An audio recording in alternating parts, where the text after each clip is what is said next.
नमस्कार। हम हिंदी साहित्य के इतिहास पर बात कर रहे हैं और जब हम हिंदी साहित्य के इतिहास को देखते हैं तो हमें पता है कि ये स्नातक और स्नातकोत्तर कक्षाओं का विषय है। तो जब हम स्नातक और स्नातकोत्तर कक्षाओं की इस दृष्टि से बात करते हैं और हिंदी साहित्य के इतिहास को एक तरह से आधार विषय वस्तु के रूप में देखते हैं तो वहाँ पर सभी जो कालों का नामकरण और काल विभाजन हम देख चुके हैं। जो काल विभाजन और जो नामकरण और हिंदी साहित्य के इतिहास का जो प्रारंभ गार्सद तासी से होता है, उससे होते हुए हम अद्यतन रामविलास शर्मा तक के जो प्रयासों को और उन सभी सरणियों से हम गुजरते हैं। ये हमने बात बीती कक्षाओं में की थी। हम काल विभाजन देख चुके हैं, हम नामकरण भी देख चुके हैं और नामकरण में जो दो महत्वपूर्ण कालखंड हैं, आदिकाल और रीतिकाल से संबंधित जो समस्याएं रही हैं, हम उन पर बात कर चुके हैं। देखिए, आज हम बात करेंगे परिवेश पर। पहले तो 3 शब्दों को जान लीजिए। देखिए, परिवेश, परिस्थिति और स्थितियाँ। यदि प्रश्नों में इस तरह के शब्द पूछे जाते हैं तो तीनों एक ही चीज़ हैं, वहाँ पर आपको परेशान होने की आवश्यकता नहीं है। वहाँ पूछा जा सकता है आदिकालीन परिवेश को समझाइए, आदिकालीन परिस्थितियों को समझाइए, आदिकालीन साहित्य की स्थितियों को समझाइए, तो ये सारी बातें वहाँ पर की जा सकती है। तो जब हम आदिकाल के परिवेश को देखते हैं तो परिवेश के लिए हमें पहले ये जानना होगा कि साहित्य जो है वो मानव मन के जो भावनात्मक पक्ष है और उसका जो गतिशील चेतना है, उसकी अभिव्यक्ति ही साहित्य है। और जब हम परिवेश के आलोक में किसी साहित्य को देखते हैं तो हम ये जान पाते हैं कि किस प्रकार परिवेश ने साहित्य को प्रभावित किया। देखिए, ये जो हम बात कर रहे हैं, परिवेश किस प्रकार साहित्य को प्रभावित करता है, तो मिसाल के तौर पर आप देखिए, वैदिक साहित्य को यदि हम देखें तो जैसे जैसे हम वैदिक वाङ्मय का अध्ययन करते हैं, वाङ्मय बहुत व्यापक अर्थों में यहाँ पर अर्थ है, तो जैसे जैसे हम वैदिक वाङ्मय का हम अध्ययन करते हैं तो हम तदयुगीन मानव की सहज प्रवृत्तियों से हम परिचित हो सकते हैं कि वहाँ पर जो मनुष्य है वो किस प्रकार जो विभिन्न प्रकार के जो विकार हैं या जो मानवीय दुर्बलताएं हैं वो किस प्रकार उनसे भिन्न था, किस प्रकार उसमें इतना अधिक विरोधाभास उसके व्यक्तित्व में नहीं था। ये बात हम सहज ही जान सकते हैं यदि हम उस युग के साहित्य का अध्ययन करते हैं। तो इसी प्रकार जो हर युग का जो साहित्य है वो उसके परिवेश की उपज है, ये उसके साहित्य से हम जान सकते हैं। तो जब हम परिवेश को पढ़ते हैं तो साहित्य के प्रेरक तत्व के रूप में हम इन युगीन परिस्थितियों को पाते हैं। इसीलिए जो परिवेश का या परिस्थितियों का अध्ययन भी ज़रूरी है। देखिए, जब हम इसको आदिकाल को देख रहे हैं तो हमें पता है, हम 2 बातों को लेकर चल रहे हैं, जहाँ पर एक तरफ आचार्य रामचंद्र शुक्ल है जो संवत 1050 विक्रम संवत से लेकर 1375 विक्रम संवत तक के कालखंड को आदिकाल में रखते हैं। तो दूसरी तरफ जो डॉक्टर राम कुमार वर्मा है जो इसे 7वीं शताब्दी से 14वीं शताब्दी तक स्वीकार करते हैं। तो इन विभिन्न ये दो जो मत हैं, ये दोनों मतों का हम सम्मिश्रण करते हुए इस युग के परिस्थितियों को देखेंगे और इस के साहित्य का हम वहाँ पर पुनरीक्षण करेंगे। तो जब हम राजनीतिक स्थिति, देखिए परिस्थितियों में राजनीतिक, धार्मिक, सामाजिक और साहित्यिक, इन स्थितियों में इन बिंदुओं में हम अध्ययन करेंगे।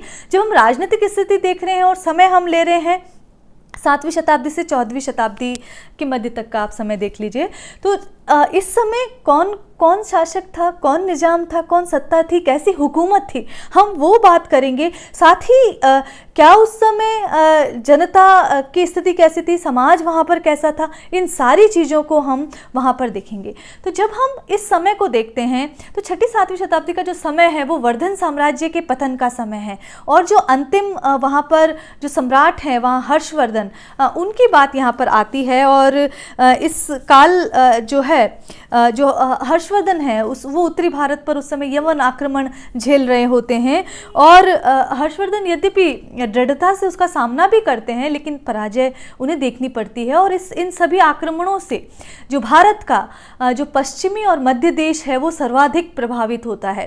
तो एक बात ये कि यवन आक्रमण उस समय हो रहे थे। दूसरी तरफ हम ये कह सकते हैं कि जो 8वीं से 15वीं शताब्दी का जो समय है वो इस्लाम के भारत में आगमन का समय है और हिंदू सत्ता के जो क्षय का जो समय है, क्षरण का जो समय है, वो इसे कहा जा सकता है।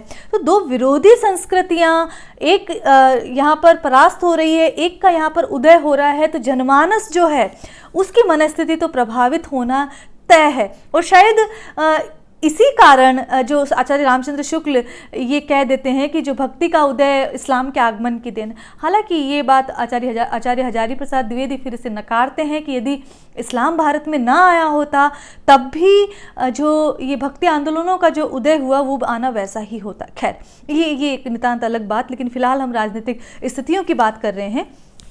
तो जिस प्रकार हम देख रहे हैं इस्लाम का आगमन, हमने यवन आक्रमण देखा, साथ ही ऐसा नहीं कि यहाँ देश में युद्ध नहीं हो रहे थे, सत्ता के लिए सदैव युद्ध होते आए हैं।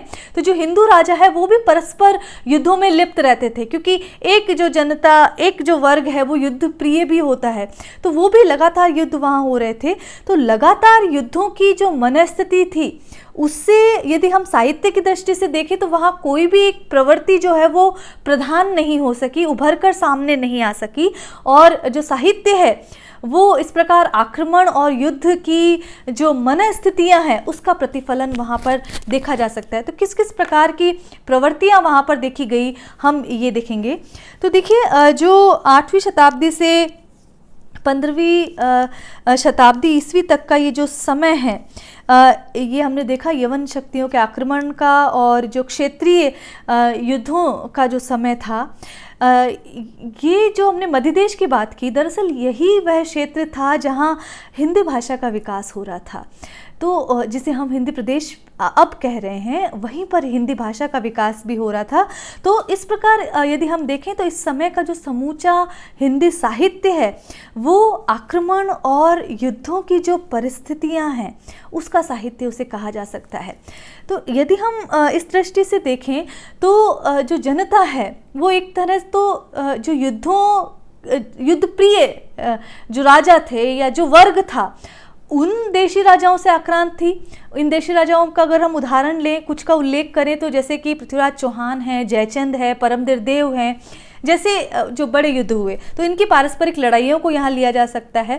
तो इस प्रकार यदि हम देखें, इस्लाम का आगमन देखें, यवन आक्रमण देखें, देशी राजाओं के युद्ध देख रहे हैं, तो इन सब के आलोक में 3 तरह की प्रवृत्तियाँ वहाँ पर जनमानस में दिखाई देती है कि एक वर्ग युद्ध वीर था, युद्ध प्रिय था, दूसरा जो था युद्धों से त्रस्त रहने वाली जो आम जनता, आम जनमानस जो था, जो कि इन युद्धों से त्रस्त रहकर आर्थिक विसंगतियों को झेलते हुए और विभिन्न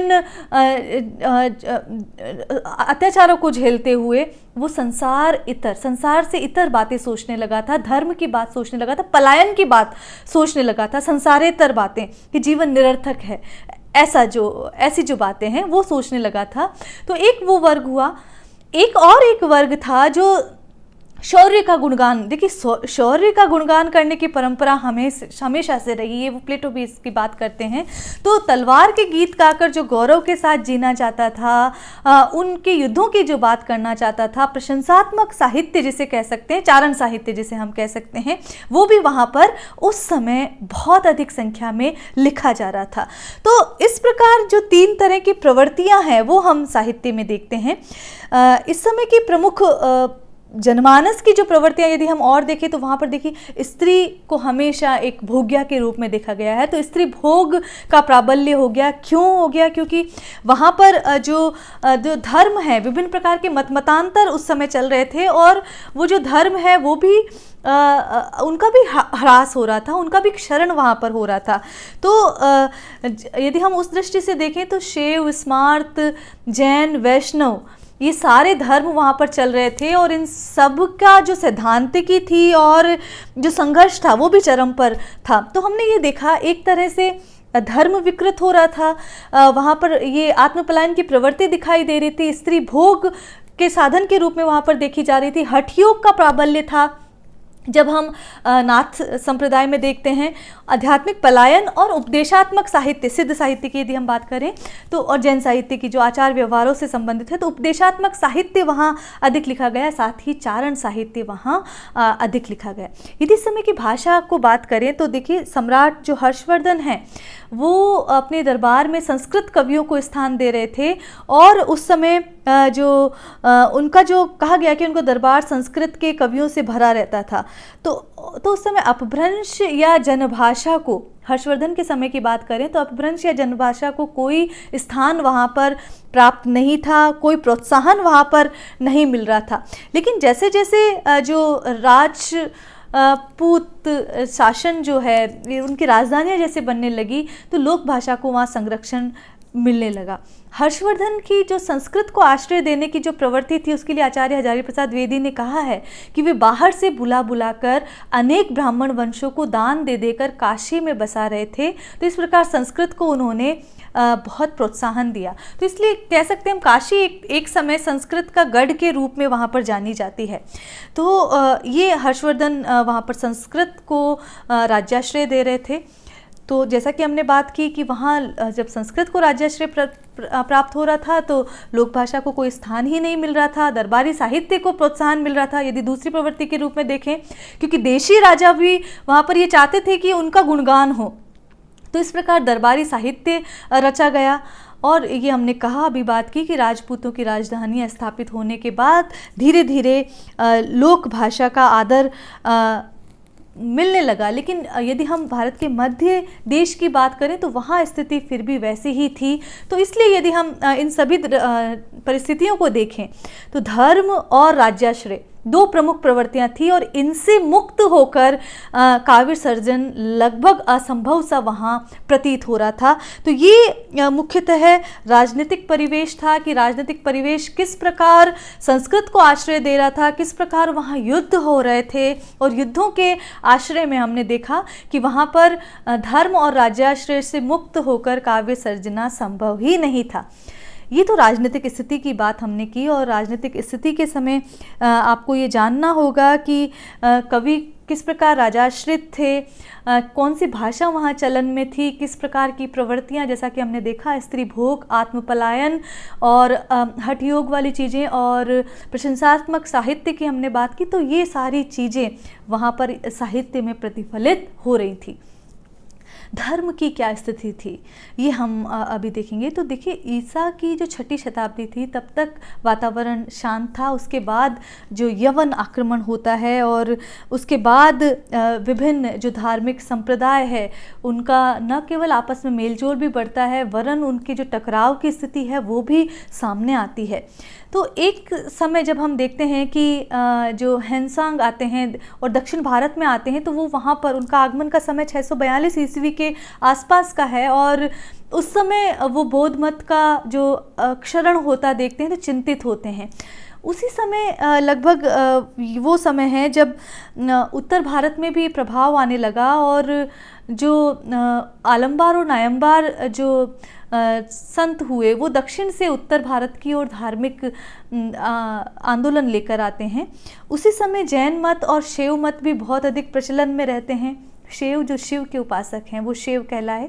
देखिए, एक समय एक वर्ग ऐसा था, उस समय राजपूत हिंदू शासक बहुत थे, और जो राजपूत जो हैं वो अहिंसात्मक, जैन धर्म जैसे अहिंसात्मक धर्म को नहीं मानने वाले थे, इसलिए उन्होंने शैव धर्म का आश्रय लिया। वो शिव के पुजारी होने लगे, क्योंकि जो इतना शांत जनमानस के रूप में नहीं जाना जाता है ये प्रवर्ग, इसलिए उनके अनुकूल, उनके मनोनुकूल नहीं था यदि हम जैन धर्म की बात करें। तो इसी तरह यदि हम बात करें मध्य देश में क्या स्थिति थी, तो उस समय जो गाहड़वार थे वो स्मार्थ थे, और मालवा के जो शासक थे वो वैदिक धर्मानुयायी थे। इसी तरह कलचुरी वंश जो है वो भी जो शैव मत है उसके प्रचार प्रसार में लगा हुआ था, और राजा कर्ण के प्रभाव से काशी भी शैव संप्रदाय का केंद्र वहाँ पर बनी हुई थी। और यदि हम शैव मत पर बात करें तो बौद्ध और स्मार्त जो संप्रदाय है उनका प्रभाव स्पष्ट दिख रहा था। स्मार्त शब्द आ रहा है, इसके लिए मैंने एक टीप पूरी लिखी है, ये आपको ज़रूर पढ़नी चाहिए। देखिए, स्मार्त संप्रदाय जो वैदिक वाङ्मय है उसमें जो स्मृति साहित्य है उसका अनुसरण करता है, और ये 8वीं सदी में अद्वैत वेदांत के प्रतिपादक जो शंकर माने गए हैं वो इसके संस्थापक थे। श्रृंगेरी में स्मार्त संप्रदाय का केंद्र भी बना हुआ है, एक मठ वहाँ पर बना हुआ है। तो स्मार्त साहित्य मूलतः जो अद्वैत वेदांत के सिद्धांत पर आधारित है, और इसको जो मानने वाले जो अनुयायी रहे वो स्मार्त मतानुयायी माने जाते हैं। तो यहाँ पर यदि हम देखें तो जो एक धर्म दूसरे धर्म को प्रभावित कर रहा था, तो शैव मत पर भी बौद्ध और स्मार्त संप्रदायों का जो प्रभाव है वो स्पष्ट परिलक्षित वहाँ पर होता है। इस्लाम का जो प्रवेश है, इस्लाम का उदय जो है हम देख रहे हैं, सतत आक्रमण हो रहे हैं तो कम महत्व नहीं रखता। इसी तरह जो जैन धर्म है, देखिए सभी धर्मों में होड़ लगी थी, तो जैन धर्म भी जो पौराणिक जो आख्यान थे उनको नए ढंग से प्रस्तुत कर रहा था। इसीलिए ये जो मिथक हैं उन्हें पूरी तरह सत्य क्यों नहीं कहा गया है, क्योंकि हर कालखंड में ये पुनर्व्याख्यायित हुए हैं, इनकी पुनर्सर्जना हुई है। तो जैन धर्म भी पौराणिक आख्यानों को नवीन ढंग से वहाँ पर प्रस्तुत कर रहे थे। बौद्ध धर्म का ह्रास हम देखते हैं, और बौद्धों का जो वामाचार था वो जैन धर्म में भी प्रवेश कर गया था, और जो धर्मों का, सभी धर्मों का जो मूल रूप था, सात्विक रूप था। धर्म मानवीय बने रहने की सीख देते हैं, लेकिन धर्मों का मूल रूप इस प्रकार लुप्त हो गया था, विलुप्त हो गया था, ये बात हम कह सकते हैं। और खंडन मंडन, हठ योग, वीरता और श्रृंगार का साहित्य लिखा गया था, जो कि उस समय की युद्ध मानसिकता के लिए सर्वथा अनुकूल था। तो ये साहित्य लिखा गया। तो इस प्रकार यदि हम देखते हैं तो आदिकालीन साहित्य की परिस्थितियों को, हम राजनीतिक और धार्मिक परिस्थितियों को आज हमने देखा, और जब हम इन पर बात करते हैं तो हम ये पाते हैं कि चूंकि ये समय जो युद्धों का समय था, और इस समय 12वीं शताब्दी तक यदि हम देखें तो वैष्णव आंदोलन भी तीव्र होने लगता है, और धीरे धीरे जो स्मार्त मतानुयायी हैं वो जनता भी किस प्रकार शैवी होती जा रही थी, ये सारी चीज़ें यहाँ पर हम देखते हैं, और किस प्रकार इनमें वैचारिक और सैद्धांतिक संघर्ष जो है वो चरम पर पहुँचता है, और किस प्रकार इन सभी चीज़ों के कारण, धर्म के लुप्त होने के कारण खंडन मंडन की प्रवृत्ति और ये सारी चीज़ें, श्रृंगार वीरता की चीज़ें किस प्रकार साहित्य में आई। तो यदि हम राजनीतिक और धार्मिक परिस्थितियों को देखते हैं तो ये बातें स्पष्ट हो जाती है। आगे की जो कालांश है उसमें हम जो बात करेंगे, हम सांस्कृतिक और साहित्यिक परिस्थिति की बात करते हुए आगे की बात रखेंगे। आज के लिए इतना ही। नमस्कार।